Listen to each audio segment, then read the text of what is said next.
네, 여성 전문가들의 날카로운 시각으로 종목 분석해드리는 여인천하 시간입니다. 이 시간은요, 시청자 여러분들께서 궁금해하시는 종목들 꼼꼼히 상담해드리고 있고요. 오늘장 분석하면서 오늘장의 베스트 종목 뽑아드리는 그런 시간입니다. 시청자 여러분들과 함께하는 시간이란 거 다들 알고 계실 거예요. 참여를 원하시는 분은 저희 MTN 홈페이지에 접속하셔서 프로그램 중에 2PM 누르시고 시청자 게시판에 글 남겨주시면 됩니다. 문자로도 받습니다. 013-3366-8288번으로 이 종목 궁금합니다 하고 문의해 주시면 저희가 역시 상담해드리고 있습니다. 문자 무료니까요. 많은 참여 부탁드리겠습니다. 네, 오늘은 어떤 시청자분께서 어떤 종목 궁금해하셨는지 화면으로 만나보겠습니다. 네. 오늘 어떤 시청자분께서 문의해 주셨냐면 아이디 제길스님께서 넥센타이어 관련해서 문의해 주셨습니다. 예전에는 제법 수익도 챙겼는데 더 떨어질 것 같기도 하고 고무 가격도 올라가서 부담된다는 신문 기사도 떴더라고요. 어떻게 보시나요? 하고 문의해 주셨습니다. 네. 제길스님께서 문의해 주신 넥센타이어, 여인천하 전문가님들은 어떤 투자 의견 주셨는지 역시 화면으로 살펴보겠습니다. 5분의 여인천하 전문가님들의 의견이 속속 뜨고 있습니다. 4분이 넥센타이어 투자 전략 굿으로 봐주셨고 1분이 배드로 봐주셨습니다. 자세한 목표가, 손절가 살펴보도록 하겠습니다. 먼저 가장 높은 목표가 제시해 주신 유진투자증권 갤러리아 지점의 주선혜 과장님, 목표가 1,500원, 손절가 7,600원으로 제시해 주시면서 투자 의견 긍정적으로 봐주셨고요. 하나대투증권 신촌 지점의 김은조 과장님, 역시 투자 의견 긍정적으로 봐주시면서 목표가 10,000원 제시해 주셨습니다. 대우증권 광교 지점의 손인조 차장님 역시 투자 의견 굿으로 봐주시며 목표가 10,000원으로 제시해 주셨습니다. 한국투자증권 이프렌드에어의 이날 연구원 역시 투자 의견 굿으로 봐주시면서 목표가 9,500원, 손절가 8,250원으로 제시해 주셨습니다. 반면에 하나대투증권 올림픽 지점의 김은순 차장님은 투자 의견 좀 부정적으로 봐주셨네요. 네, 이렇게 해서 여인천하 전문가님들의 의견까지 살펴봤습니다. 오늘은 한국투자증권 이프렌드에어의 이날 연구원 직접 스튜디오로 초대했습니다. 넥센타이어 관련해서 자세한 투자 의견 직접 들어보고요. 오늘의 추천주는 KT입니다. 네, 그 여인천하의 5분 중에 한 분이시죠. 한국투자증권 이프렌드에어팀의 우리 이나의 연구원 오늘 직접 스튜디오 나와 계십니다. 인사부터 나누겠습니다. 연구원님 안녕하세요. 네, 안녕하세요.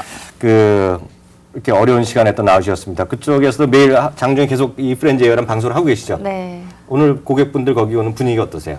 오늘 뭐 재미없다라는 분위기가 워낙 정신이 없어서. 네, 뭐 최근 며칠 전에는 지난주 후반 정도부터 해서 네. 계속해서 뭐 시장이 복원이 되고 있는 게 아니다 보니까 네. 계속 좀 무대응 자세로 일관을 하고 계신 것 같습니다. 전반적으로 그 시장의 분위기라든가 우리 고객분들의 반응은 저희가 잠시 보겠고요. 일단 진도부터 좀 나가야 될 것 같습니다.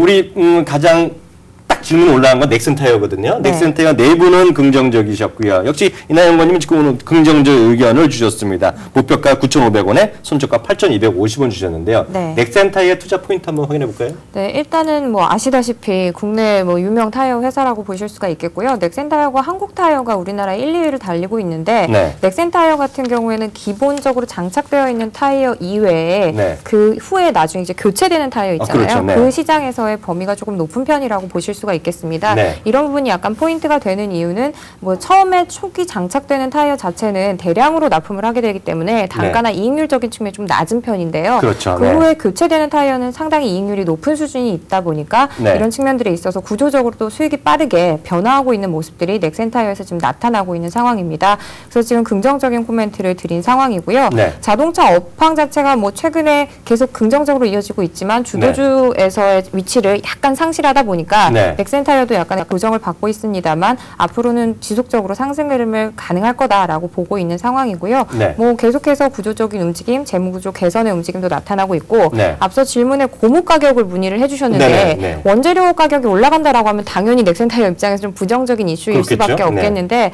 최근에 이 천연 고무 가격 같은 경우에는 고공행진하다가 다시 좀 꺾여 내려오고 있는 상황이고요. 요즘은요? 네. 그다음에 원자재 가격들이 상당히 좀 투기적인 수요에서 많이 상승을 했다가 최근 뭐 긴축에 대한 얘기들 이런 것들이 나오면서 네. 다시 또 조정을 좀 받고 있는 상황입니다. 그렇다라고 한다면 뭐 이런 이슈이 단기간에 등락을 만들어낼 수는 있겠지만 네. 앞으로 향후 추세적인 그런 변화의 움직임까지 막을 수는 없을 것이다라고 판단을 하고 있어서요. 넥센타이어는 긍정적인 시각을 유지하도록 하겠습니다.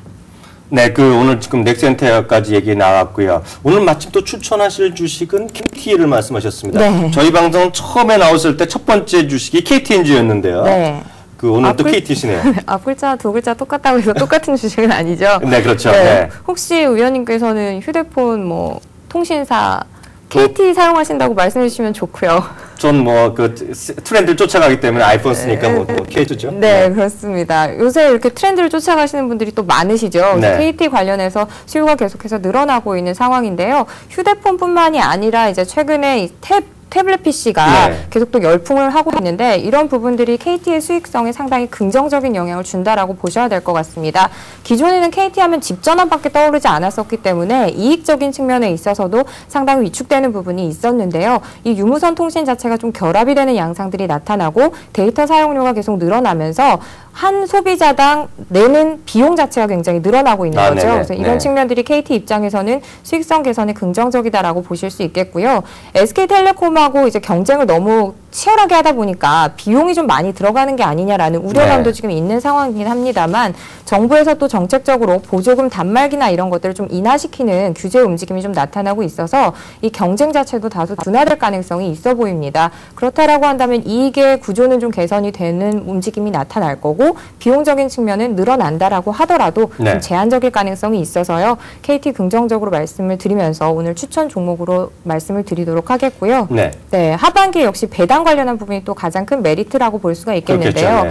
뭐 무조건 12월 31일까지 계속 보유를 하셔서 배당을 받으시라는 게 아니라 이 배당 관련한 종목들은 또 그 전에 기대감에 의한 상승이 충분히 이뤄질 수 있기 때문에 네. 트레이딩 관점으로도 충분히 접근 가능하실 거라고 보고 있습니다. 참고적으로 오늘 지금 주가 좀 올라가고 있는데요. 일단 목표 가격은 저희한테 주신 가격, 오전에 주신 가격이 48,000원인데요. 그 네. 이상 보셔도 좋을 것 같고요. 지금 손절 가격은 오늘 주신 가격이 KT가 45,000원을 네. 일단 손절 가격을 주셨습니다. 5점 나오셨으니까요. 네. 정말 그 개인 투자가분들의 요즘의 상황 어떤 정말 궁금한 걸 여쭤보겠습니다. 네. 저도 아시다시피 증권회사에 꽤 오래 있지 않았습니까? 제가 딱 궁금한 건 이런 것 같습니다. 저 자신한테 개인적으로 질문하시는 건데요. 하닉스 있지 않습니까? 네. 하닉스 대분이 한 27,000원 대 많이 많으신 것 같아요. 제가 경험으로 보면. 네. 근데 요즘 막상 올라가다 보니까 50% 이상 갖고 계신데 야 이거 좀 더 사야 되는 거 아니냐. 아니 무리해서라도 50%인데 100%. 아니면 100%도 또 다른 자금으로 또 더 사겠다는 분 계신데 네. 그런 질문은 많이 나올 것 같습니다. 이 프렌즈에도. 네, 뭐 이제 물타기를 여기서 추가적으로 해야 그러니까요. 되느냐, 아니면은 또 오히려 반등을 하는 걸 이용해서 또 네. 던져야 되는 거냐 이런 네네. 고민들 바로 좀 많이 그게 하시는 것 궁금하죠. 같은데요. 네. 일단 보유하고 계신 부분에 대해서 비중을 계속 가져가시는 거에 대해서는 긍정적으로 말씀을 네. 드리고 있습니다. 사실 하이닉스도 그렇고 삼성전자도 그렇고요. 반도체 관련한 부분에 있어서 향후에 이제 승자가 될 거다라는 거에는 이견이 좀 없을 것 같고요. 네. 다만 좀 시기적인 문제일 거다라는 생각이 드는데 최근에 디램 가격 굉장히 급락을 했습니다만 하이닉스는 이런 부분을 다 이제 포용을 하면서 수익을 계속해서 올리고 있는 상황이고 과거에 재무 구조가 문제였지만 이런 부분들도 그 수익성을 통해서 해소가 되고 있는 상황이기 때문에 네. 긍정적인 시각 가능할 것 같고요. 또 최근에 업종의 움직임에서 좀 살펴보셨을 때 전체적인 시장의 분위기가 뭐 화학, 자동차, 에너지 이런 것들이 굉장히 주도를 했었습니다만 네. 반도체나 이런 쪽으로 뭐 기관이나 외국인들의 매수세가 좀 유입이 되고 있는 상황이라서 네. 그런 측면들을 살펴보시면 트레이딩 관점의 접근이 가능하실 거라고 보여지고 있습니다. 그래서 좀 이왕 들고 계셨던 거 좀 장기적인 측면에 있어서는 물량을 조금 늘려보시는 것도 괜찮으실 것 같고 신규 매수 고려하시는 분들께서는 뭐 트레이딩 관점 접근도 네. 유효하겠습니다.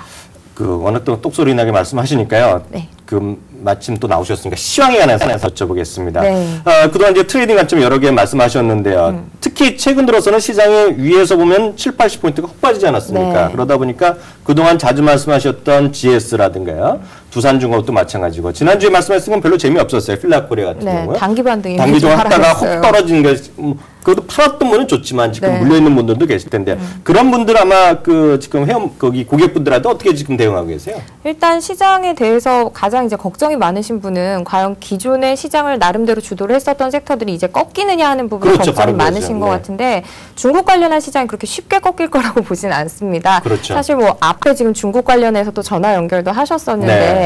그런 얘기들을 들어보시면 아시겠지만 소비 시장 자체 중국에서 정책적으로 긴축을 한다라고는 하는데 그거 자체가 유동성을 쪼이겠다라는 게 아니거든요. 네. 목표 자체가 안정적으로 버블을 일으키지 않고 성장을 시키겠다라는 부분이기 때문에 네. 그런 측면들에서 실질 소비를 늘리기 위해서 긴축을 조금씩 해나간다라는 건 앞으로 성장 흐름에 있어서 오히려 긍정적인 측면이 있을 것 같고요. 네. 사실 IT 쪽이 떠오르면서 다른 쪽이 꺾이는 거에 대한 우려감 자체는 그냥 차라리 시장의 유동성이 계속 공급이 된다면 네. IT가 여기서 조금 더 올라오는 거지 화학이나 뭐 에너지나 네. 이런 게 한순간에 다 꺾일 거다라고 판단할 수는 없을 것 같습니다. 그래서 그렇게 판단하기 좀 이를 것 같고요. 다소간의 그냥 조정 정도로 네. 받아들이시는 게 맞지 않으실까 저는 그렇게 보고 있습니다. 지금 다시 한번 정리해드리면요. 지금 조금 시장은 눌림 먹고 조정 이럴 수 있겠지만 특히 중국 관련주 이런 것들 계속 살아있다. 주도주가 뭐 꺾이고 그런 거 관점은 아직은 아니다. 라는 얘기 해주셨습니다. 지금까지요. 한국투자증권의 이프렌즈 에어템이 계십니다. 오늘도 이나희 연구원이 수고하셨습니다. 오늘 말씀 정말 감사합니다. 네, 감사합니다.